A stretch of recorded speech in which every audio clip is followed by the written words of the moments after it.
അങ്ങനെ ഇന്നും പതിവ് പോലെ 4:30 എഴുന്നേറ്റ് പോയി വീഡിയോ ഒക്കെ എടുത്തു. ഇന്ന് നമ്മൾ ഫുഡ് കൊണ്ടുപോയില്ല കേട്ടോ.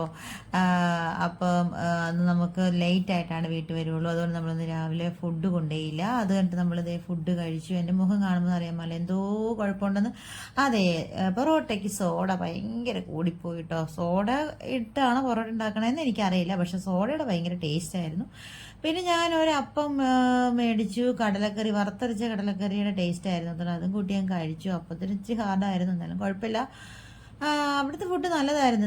ഇന്ന് എന്ത് പറ്റിയെന്ന് അറിയില്ല. അങ്ങനെ എന്തെങ്കിലുമൊക്കെ ചെറിയ പ്രശ്നങ്ങളൊക്കെ വരില്ലേ, മനുഷ്യരല്ലേ അല്ലേ.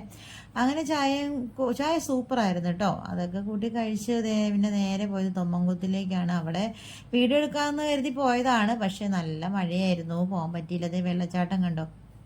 ഇതൊന്നും അല്ല കേട്ടോ വെള്ളച്ചാട്ടത്തിനേക്കാളും വലിയ വെള്ളച്ചാട്ടമാണ്. നല്ല രസമാണ്. മേളിലേക്ക് കയറി പോകാൻ പറ്റിയില്ല.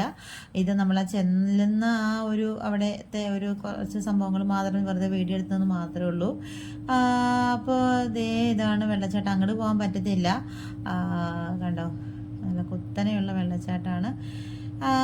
അപ്പോൾ നമ്മൾ എന്തായാലും പോയതല്ലേ എന്ന് വിചാരിച്ചു. ഞാൻ കുറേ എഡിറ്റൊക്കെ ചെയ്തു അവിടെ ഇരുന്ന്. അത് കഴിഞ്ഞിട്ട് ലേസ് കഴിക്കുകയാണ്.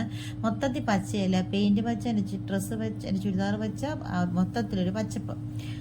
അതൊക്കെ കഴിഞ്ഞു. നല്ല രസമാട്ടോ അവിടെ ഇരുന്ന് ഇങ്ങനെ കാണാൻ. അപ്പം മേളിലേക്ക് പോകുന്തോറും എന്താ പറയുക, കുറേ വെള്ളച്ചാട്ടങ്ങളാണ് കേട്ടോ. എത്രയോ കുറേ ഇങ്ങനെ മേളിലേക്ക് പോകുന്തോറും കുത്തനെയുള്ള വെള്ളച്ചാട്ടമാണെന്നാണ് പറയുന്നത്. ഞാൻ മേള് വരെ എന്തായാലും പോയിട്ടില്ല, പറഞ്ഞു കേട്ടിട്ടേ ഉള്ളൂ.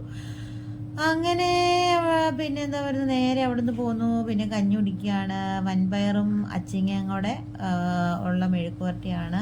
പിന്നെ നല്ല അടിപൊളി മാങ്ങാച്ചമ്മന്തി ഉണ്ടായിരുന്നു, പപ്പടം ഉണ്ടായിരുന്നു. അങ്ങനെ അച്ചാറുണ്ടായിരുന്നു, നാരങ്ങ അച്ചാർ. അങ്ങനെ അതൊക്കെ കൂട്ടി കഞ്ഞി കുടിച്ചു.